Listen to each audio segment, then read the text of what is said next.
Hello everyone, welcome to Chinese Grammar Simplified. My friend Laura loves Chinese culture and has many friends from her Chinese class. This week, we're planning a surprise party to celebrate Laura's birthday. But as I was organizing the party and giving her friends instructions, some of her friends seemed a bit confused when I described the directions of actions in Chinese. Since we definitely don't want people to misunderstand the instructions and give away their surprise, today, in the next 6 minutes, let's break down how to use directional complements in Chinese. Let's start. In my previous video introducing the verb complements, we discussed that a verb complement in Chinese is basically a modifier that tags behind a verb to provide some additional information about the action. Different from resultative complements, a directional complement is a tag-along that adds a sense of direction to the verb. The most basic directional complements are 来 and 去. As verbs, 来 means to come and 去 means to go. If I say 来我家, it means come to my house. If I say 去 Laura 家, it means go to Laura's house. Just like in English, the verb 来 to come means to move towards the speaker, and the verb 去 to go away from the speaker. Taking advantage of this sense of direction, in Chinese, we creatively use 来 and 去 by putting them right after verbs when we want to add directions to those verbs. Here, 来 and 去 are no longer the action themselves. Instead, working as directional complements, 来 indicates the verb is done towards the speaker. 去 indicates the verb is done away from the speaker.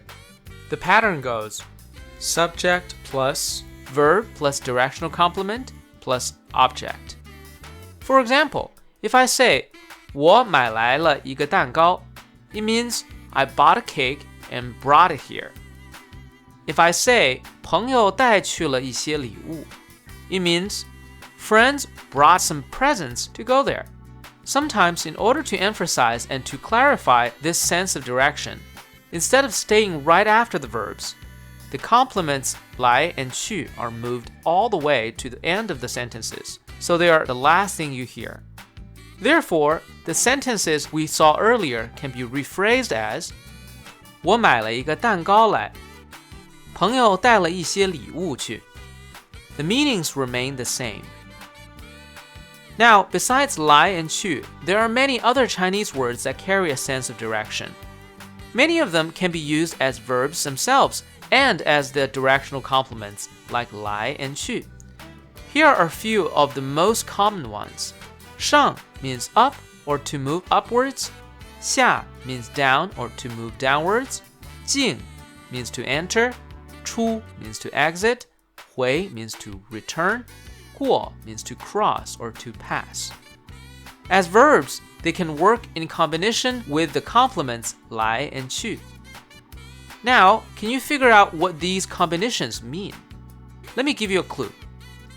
When thinking about the meanings of 上来, close your eyes and try to picture a friend moving both upwards, as indicated with 上, and towards you, as indicated with 来.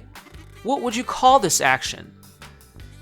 Yes, the answer is to come up. Following this train of thought, I'm sure you can figure out the answers below. Let's see them used in sentences. If I say, Laura 回家来了, that means Laura is coming back home. If I say, Laura 上楼去了, that means Laura went upstairs. As you can see, here I also added the object of the actions, 家 and 楼. It's important to know that, different from the sentences introduced earlier, when the object of the sentence is not the item with an emphasized movement, the directional complement has to stay behind it. Here, the objects are places or destinations to the directional verbs.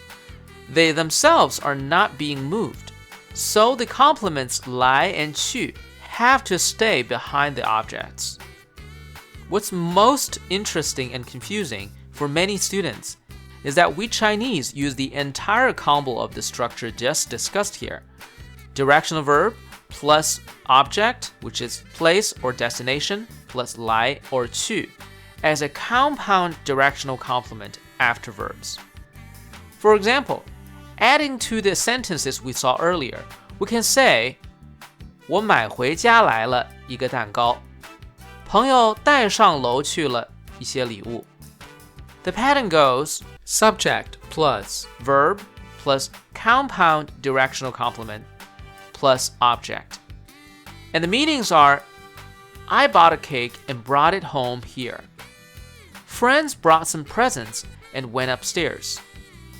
As shown here, with a compound directional complement, we not only clarified if the action is moving towards or away from us, indicated by 来 and 去, we further clarified the direction of returning and up, indicated by 回 and 上.